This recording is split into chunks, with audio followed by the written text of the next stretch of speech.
loi te ho kum lui la na la le kum tha la han sa ben ti ti win kum lui la na wang khan sa lo ding hi in kum tha lem na la wang chu ka hin sa ding hi ananga evin azi ome hin ji chu ka hin sei ding he to azi chu kum lui ya emi isa he panga ki su gen the ya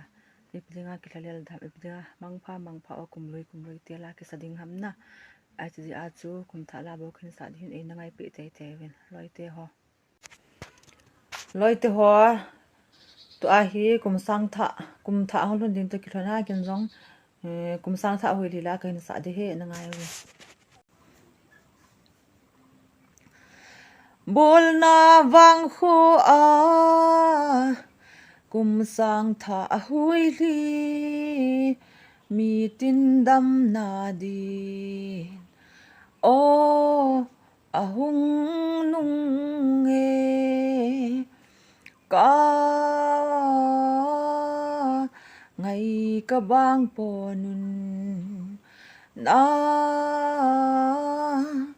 li lon hul na din o hui li thing kum sang tha hui li ka bang po tul cham chunga cham jingin chung pathen phat thei na hui li thing cham jing in kum kho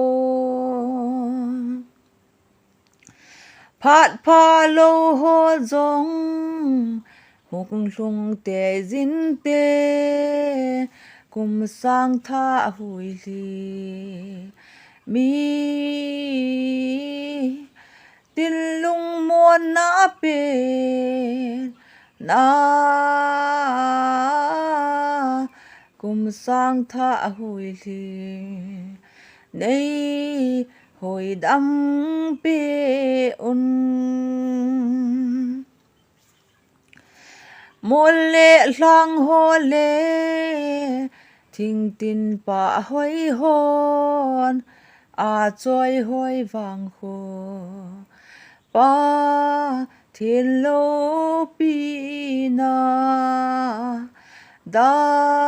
dam tin na kang lo ding o hin kho i pi ham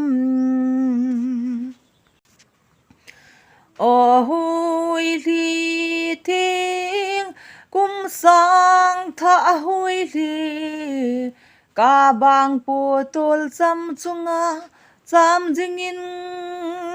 chung pathen phat thei na hui li thing cham jing in kum khon phat pha lo ho jong huk lung te jin te kum sang tha pa kai nei hoi dam pe un na kum sang tha hui li mi tin lung mon na pen